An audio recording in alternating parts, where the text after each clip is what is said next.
বাচ্চার জন্ম নিবন্ধন করবেন? জি। টিকা কার্ড আনছেন? জি আনছি, এই নেন। আপনার জন্ম নিবন্ধন অনলাইন করা আছে? জি আমারটা অনলাইন করা আছে। বাচ্চার মায়েরটা? জি তারটা অনলাইন করা আছে, এই নেন। শালা দিহি সব ঠিকঠাক করে আনছে, ওর কাছ থেকে এখন টাকা খামো কেমনে? আইডিয়া। সময় লাগবে কিন্তু, হ্যাঁ। কয়দিন লাগবে ভাই? এই চেয়ারম্যানের সাইন, মেম্বারের সাইন, সচিবের সাইন, 1 মাস তো লাগবেই। ও আচ্ছা, কোনো সমস্যা নেই ভাই, 1 মাস পরেই নিব। আমাদের হাতে এখনো 2 মাস সময় আছে ভাই। যা শালা 3 মাস সময় কইতাম, তাইলে তো টাকাটা খাইতে পারতাম। 1 মাস পর। ভাই আমার বাচ্চার জন্ম নিবন্ধনটা? এই নেন।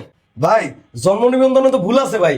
বাচ্চার জায়গায় আমার নাম লেখা, আমার জায়গায় বাচ্চার নাম লেখা, আর বাচ্চার মায়ের জায়গায় আমার মায়ের নাম লেখা। বাচ্চার মায়ের তো নামই নাই ভাই। কই দেখি। আরে ভুলে গেল না। কি আর করা ভাই, সিস্টেমে ঝামেলা ছিল বুঝছেন।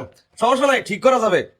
ওই আপনার নাম, বাচ্চার মায়ের নাম আর বাচ্চার নাম, 3টা নাম সংশোধনে 6,000 টাকার আশেপাশে যাইবো, 2 দিনের মধ্যে পাওয়া যাবেন। 3টা নাম সংশোধন করতে ভাই সরকারি ফি হলো 150 টাকার আশেপাশে। আপনি এত টাকা চাচ্ছেন কেন? ওকে দেন, 150 টাকাই দেন। 6 মাস পরে আইসেন। ভাঙ্গির পুত এমন থাপড়ামো সাপের মতো সোজা হয়ে যাবি। তুই টাকা খাওয়ার জন্য নিজে ইচ্ছা করে আমার নামগুলারে ভুল কইরা তুই আমার সিস্টেম বুঝাস। তোর সকল কর্মকাণ্ড আমি আমার মোবাইলে ভিডিও করে রাখছি। আর এই জন্ম নিবন্ধন তুই তোর পিছনে ঢুকে রাখ, দেখ দেখ খালি আমি তোর কি করি রে। মাথা চুলা